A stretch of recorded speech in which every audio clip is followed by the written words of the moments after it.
Thank you very much indeed, Professor Ortega, for such an undeserved introduction. Well, first of all, I'm very happy and thrilled to be here with all of you. I'm most grateful to the University of Granada, of course, to Common Ground, to everyone involved in the organization of this very conference, Professor Ortega, the people there, Bill Cope and Mary Calantis, everyone here. And I'm most grateful for them for having asked me to be a keynote speaker for such an inspiring event. So the question I'd like to explore today is artificial intelligence the perfect match or a pedagogical challenge in language education?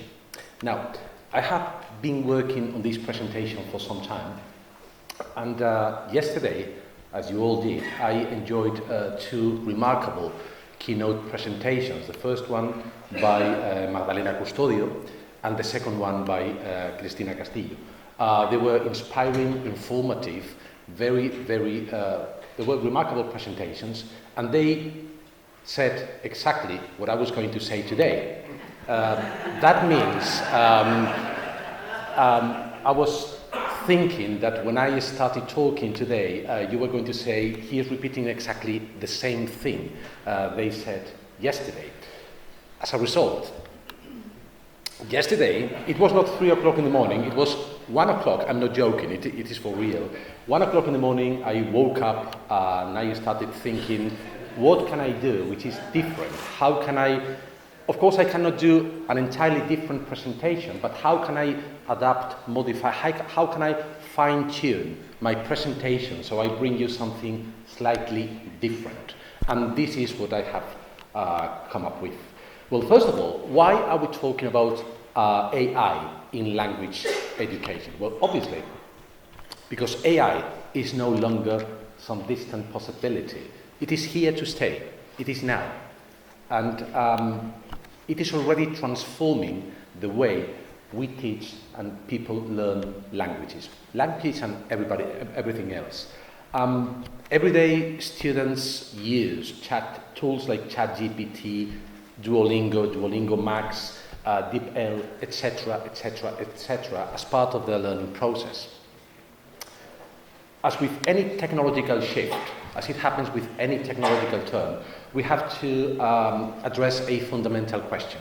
Is this an opportunity to optimize the teaching and learning process, or is it a threat to pedagogical integrity, critical thinking, and to our role as educators? Let's take a quick step back to talk about AI in language education. But before that, I would like to conduct an age test with you, very, very simple age test. How many of you know or recall this scene from the film The Matrix, where Morpheus talked about the birth of AI? Is there anybody who remembers that scene? 1, 2, well, some people. So, congratulations, because that means that you are older than 25. The Matrix was released in 1999, that means that you are at least 26. And in 1999, they already foresee the impact, the breakthrough that AI would have in the whole society. Let's turn things a bit more complicated.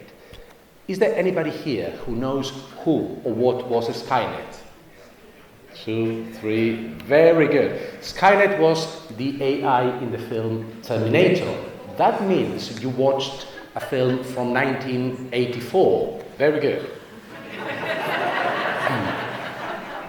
Now, when I do these kind of things with my students, I tend to get frustrated because they wouldn't know the answer, and also because I realize I'm becoming a grumpy old man. And when I think about grumpy old man, for no apparent reason, Garry Kasparov comes to my mind. You will remember Garry Kasparov, and you will recall him as one of the best chess players of all time. And also, probably, you will remember Kasparov because he played a machine called Deep Blue for the first time in 1996. That match was considered an extraordinary event because for the first time, our world champion played a non-human rival. In 1996, Kasparov defeated Deep Blue, and we felt reassured because our champion beat the machine. However, the tide turned 1 year later, because in 1997, Deep Blue destroyed Garry Kasparov. And that moment showed us that machines could now do things that were considered uniquely human. This is a historic image from Game 6 where Kasparov lost in barely 17 moves. He obviously was very angry and considered the game to be a fraud. Many years later, he recognized he had lost for one reason and one reason alone. The machine was not any better than him. The machine learned very fast. Deep Blue had been learning playing against Garry Kasparov, and that was how it, she, whatever, became a better player. Now, research in AI started in the 1950s. I'm not going to go through that because my colleagues yesterday explained that very well. Probably everything started with Alan Turing, Turing machines, etc. And it took decades to evolve. But there is a moment which is critical for all of us, which is the development of large language models. If that acronym, LLMs, doesn't ring a bell, this other name will. ChatGPT was launched in 2022, and it changed everything. Within months, everyone, students, teachers, institutions, began experimenting with these tools, in particular with ChatGPT. Some embraced it, some refused it, but I think no one could ignore it.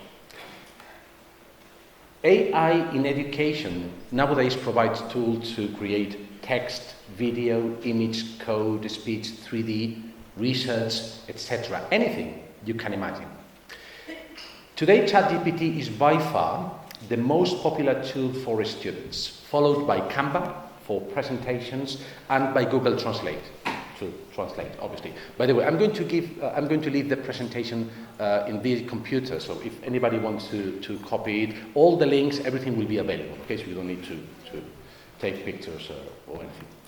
Now, in language education, AI is emerging in three particular avenues. The first one is writing tools, what we call chatbots or writing assistants that support us when creating texts or even generating academic texts. I'm sure you have probably used Grammarly, as this is one of the most, probably the most widespread writing aid tool. It is a real support when you have to write academic texts in English. Most students nowadays will use it when they are learning English as a foreign or a second language. If you want to raise the bar, you may use PaperPal. Why? Because PaperPal offers much more advanced possibilities than other tools to refine and enhance your academic text. You can improve fluency, paraphrase, trim, change tone, etc., etc. The tool can even generate text based on your guidelines. You can, for example, ask PaperPal to write a 200-word abstract based on your text. Of course, I haven't tried it myself. I know a friend who has used it, okay? Within the realm of generative texts, we also have Jenny, which is probably the most solid choice when it comes to writing bots. Because Jenny provides a huge array of possibilities to create academic texts from the scratch.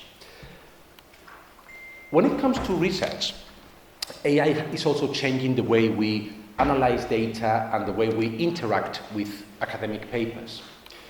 Consensus is probably the most known tool to research, to check research findings. As you can ask research questions, identify trends, formulate hypotheses, establish objectives, and so on and so forth. You can ask ChatGPT, does CLIL work in Portugal? 70% of papers say yes, 20% of papers say no, 10% of papers say mixed results. Okay? It is a great tool to check research findings. For those of us struggling with data analysis and inferential statistics, Julius may be our, quote-unquote, our best friend. I'm looking at the people from statistics here, okay? As it offers data analysis capabilities that go far beyond the skills of a humble professor in language education. You can simply upload your data and it will perform quantitative analysis with the information provided. Of course, you can find alternatives for qualitative research. Later on, we can talk about accuracy, okay? But for simple people like me, it works. Cite is another well-known tool that allows us to interact with research papers. So you can find references to support your claims.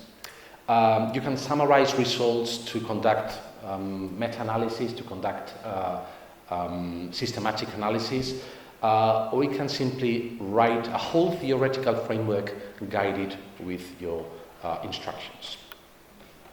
And of course, there are more general options. Leaving aside ChatGPT, Claude is a very robust choice when it comes to streamlining academic papers. For example, I think it is much better than ChatGPT when you upload one of your papers, one of your original papers, and you ask Claude, could you please review this paper as if you were a peer reviewer for, I don't know, the International Journal of Bilingual Education and Bilingualism, and it will offer strengths, weaknesses, etc., etc. It works very good. I think better than ChatGPT in that particular field. Specifically, within the teaching and learning process, AI is also reshaping how we learn and teach languages. Duolingo Max, it was mentioned yesterday, works as a private tutor for anyone learning a second or foreign language. If you need to boost your speaking or listening skills, then you can practice with TalkPearl, as it will polish your pronunciation and your accent, not only in English, but in other languages, of course. If you go to Magic School, you can create all sorts of materials. This is for primary education, okay? So that would be a suitable choice for teachers of primary education. You can generate academic contents, lesson plans, worksheets, etc. For us, people working in higher education, Edu8 is a helping hand to create lesson plans, rubrics, evaluation sheets, or academic contents for any education stage. Now, whatever you do, and I will show this later on, you have to bear one thing into account. You have to master and command prompts, because prompts are the specific instructions you give the AI to help you, whatever you ask, okay? There is a website which is open source code, I'm afraid that's in Spanish, with prompts for education and research. I will give you this link in a minute. Now, which are the advantages? Obviously, the key question is advantages or benefits for whom? Let's look at both sides, students and teachers, students and educators. Starting with the students, one of the most, I'm trying to not to repeat any of the studies mentioned yesterday by my colleagues, so I will resort to other ones. One of the most valued advantages for students is availability. AI is available 24/7. For instance, Chiu and colleagues unpack 2023 underline that learners think having full availability is beneficial in the academic process, in the learning process. Next, instant feedback and error correction may enhance the learning process, according to the study by Didactics and Gibstan in higher education in Iran. Specifically to language education, Xiu Yi has recently found chatbots may promote listening and speaking skills together with vocabulary acquisition.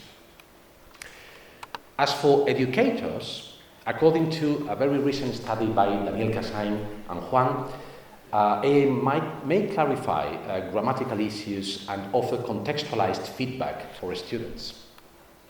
According to Tirides, Cope, Calantis and other colleagues, instructors generally view generative AI feedback positively, noting its relevance, clarity, usefulness and comprehensiveness, highlighting its effective alignment with course rubrics and comprehensive guidance. Second, chatbots like ChatGPT have been found to boost students' confidence and agency in academic writing. This is a study in Iran by Fatih and Rahimi in 2024. And the use of AI may also be studied in English medium instruction. We've got a large project with David Lasagabaster from the University of the Basque Country, where we are analyzing the impact of AI in English medium instruction. That means undergraduate programs or master's programs taught through the medium of English. We are analyzing data in 5 Spanish universities and 2 foreign universities, one of them in UK and another one in China. And one of the most salient findings, and you have to forgive me because I don't remember who, but yesterday somebody mentioned this. We found that AI has different outputs depending on the field. Medicine is not the same as humanities. Humanities is not the same as engineering. Obviously, not everything is positive, and we have to talk about risks and challenges. Well, first of all, AI is like a child. If it doesn't know something, it will make it up. I'm sure you have all heard about hallucinations. Juan and Casani underlined that we have to demand critical scrutiny of hallucinations. If there is anybody who doesn't know what a hallucination is, this is a very well-known example. Somebody asked DALL-E to provide an image of salmon swimming in fish, and this is what he got. Salmon swimming in fish. That's it. That is what we call a hallucination. Another very good example. This morning I asked ChatGPT if she or it could provide a picture of me together with Professor José Luis Ortega Martín. And she says, sure, here you are, and we look great. And this is the result. You remember that day. I am very sorry I have to disappoint you, but I have to move forward the presentation. Sorry, ladies and gentlemen. Well, we can leave that for a minute if you wish. Now, we must consider ethical and privacy. This was very well noted yesterday by both of my colleagues, Magdalena and Cristina. Obviously, plagiarism and unclear authorship are one of the most daunting threats, according to Derastan and Gibson. This is something I have been hearing for the last couple of days. My students are delivering non-original material. That is one of the primary concerns we all have as teachers. Second, technology will let you down. A month ago, I don't remember, a month or 2 months ago, we had a large blackout here in Spain. So we have to be aware that the fact that we may face technology breakdowns. If you over-rely in technology, that is something you have to take into account. Fragmented learning. AI is not a curriculum, it is an on-demand tool. And it can lead to fragmented learning. Teachers need to help students to connect the dots, to connect ideas and content.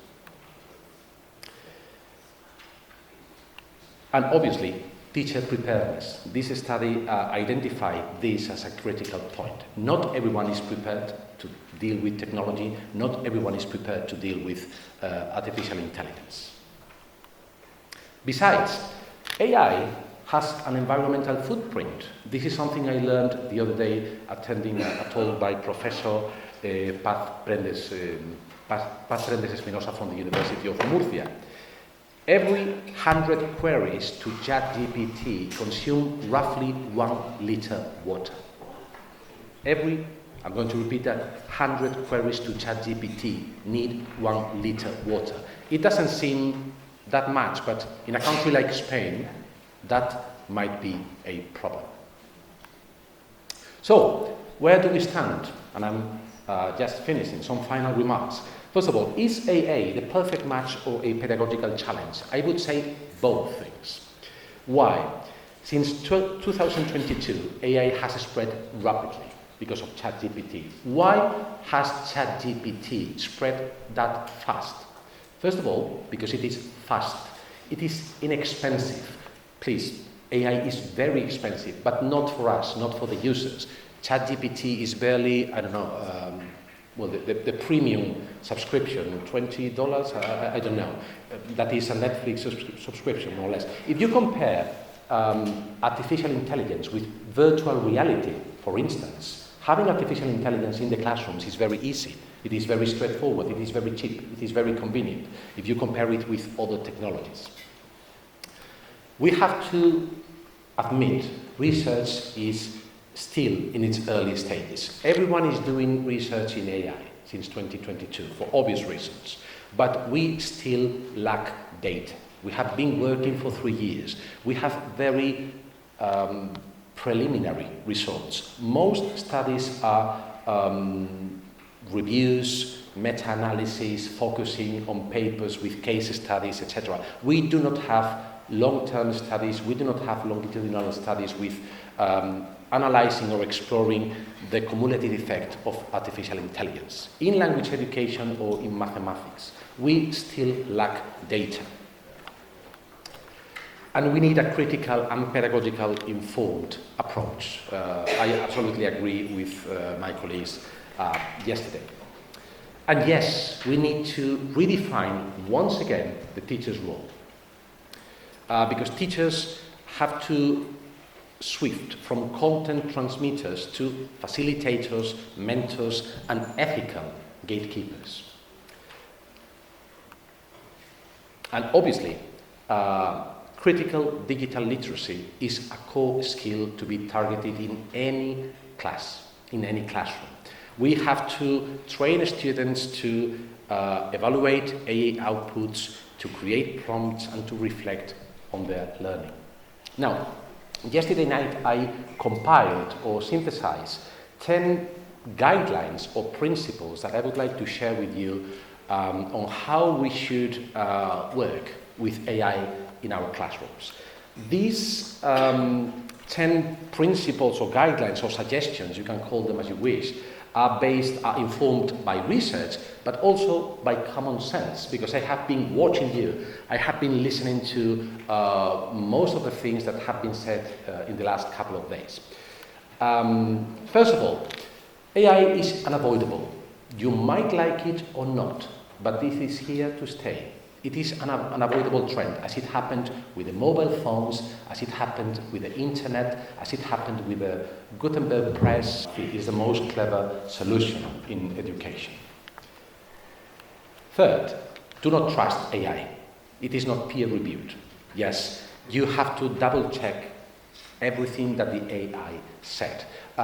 Before I mentioned Julius, I asked Julius to perform some statistical analysis. To me, they were beautiful. T-square, everything. I went to a colleague of mine who is a professional researcher, who is a statistician, and he said they were not accurate. There were some pitfalls. Okay, you cannot trust it. You have to double-check everything AI is going to give you.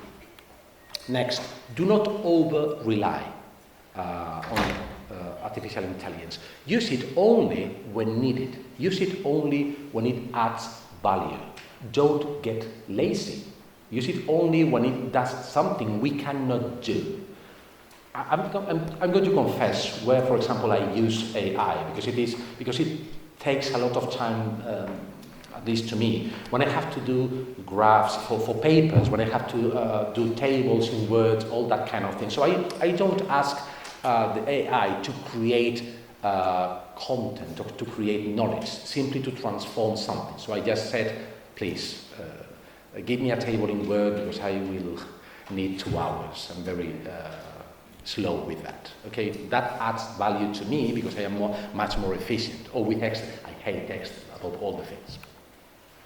Start with pedagogy, not with technology. Whatever you do, you have to take into account the foundations of pedagogy. Don't start with technology. Okay, you have to teach something. Don't say, okay, I'm going to use ChatGPT or no. First of all, you have to think, what are we going to teach? What do you want your students to learn? What do you want your students to think? What do you want them? What is the output, etc. And then, yes, AI or technology might be a helping hand. Integrate AI in your activities. Do not get trapped by it. It is linked to the previous one. I don't remember the first year, but last year I discovered that most of my students delivered their final essay, obviously, with ChatGPT or whatever. The essays they had to deliver were perfect, beautiful, solid, robust, with references. What can we do? It is very time-consuming, I know, but what I do now is I ask them to present, to defend their essays in front of the class. It is not a punishment. They have to give me the essay, and I ask them 5 minutes to explain the essay. And I will ask questions, 2-3 questions, and you will know immediately whether or not this person has been using, whether or not this person is the author of the essay. I will make some questions, and their partners will make some questions. If the person has learned by heart the essay, well, I think at least he or she will have learned something, I hope. But I think that is the way. We have to combine assessment, I don't know if assessment methods is the expression here. I think that is truly important. AI is not worried about diversity. We have to care for diversity. Inclusive education, gender diversity, multilingualism, language diversity, which is very important for me, minority languages. I don't think everybody here comes from a place where English is the only language, where Spanish is the only language. I come from a place where there is a minority language. It is not represented in AI. So AI is very global. You have to care for diversity, okay? I think we have to promote digital literacy. That is something very obvious. That is a critical thing. But I also think we have to promote old, good literacy. What do I mean? They have to read. And they have to read long format texts. I am not suggesting they read Dostoevsky and Murakami every day. They should.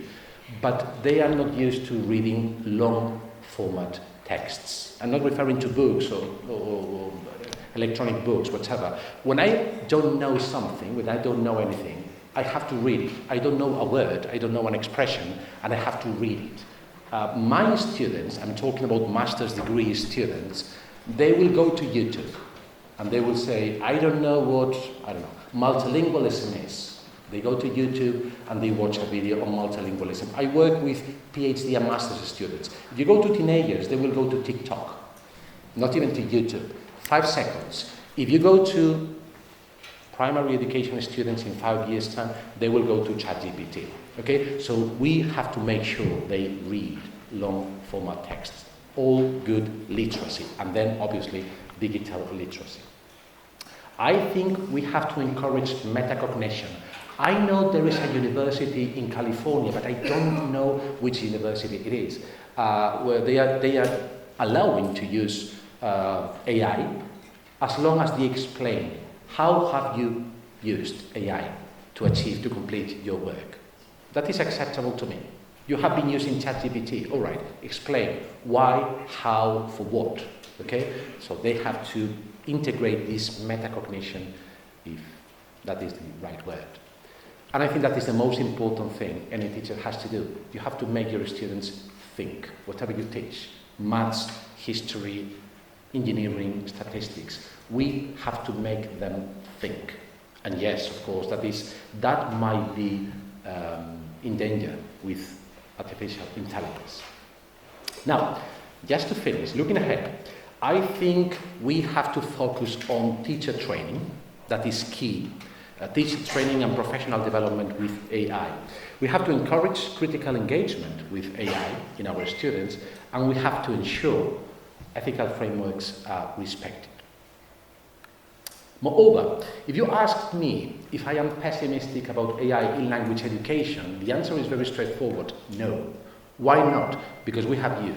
I have been listening to what you have been saying for the last couple of days. We are 9th July. You could have been on holidays, you could have been doing something else, and you are here because you are concerned about AI. Everybody yesterday was saying, I am worried. How can I help my students? How can I avoid them to get trapped in this? So I'm sure you will be helping your students using AI for something positive. which is building knowledge. This is classic pedagogy from the 70s and the 80s. They have to build their own knowledge. Obviously, that is more complicated with AI. And we want a better, forget about language, we want a better education for all. And here, inclusive education and diversity are two critical words. And for that, we need inspiring teachers. That is why teacher training is so critical here. I would like to conclude with a sentence which is not by a teacher, but by the former conductor of the Boston Philharmonic Orchestra. He said, "The conductor of an orchestra doesn't make a sound. He or she depends for his power on his, her ability to make other people powerful." I think that is the most relevant thing we have to achieve as educators, whatever your field. This presentation, by the way, hasn't been done with anything but a bit of insomnia and whatever. I have the full list of references for you in the link here, and a full list of apps, many more than the ones I have been showing you. And I also have some notes from the keynote. These are the links, so if anybody wants to copy the presentation, it will be here in this computer. If not, you can write me and email. I would like to thank you again for your patience and consideration, and I would like to thank you again, José Luis Ortega, Common Ground, the University of Granada, for the invitation. If you have any simple question, straightforward question, you can ask me, you can write an email. If you have difficult questions, then you can write José Luis Ortega, okay? That will be much better. Thank you all very much.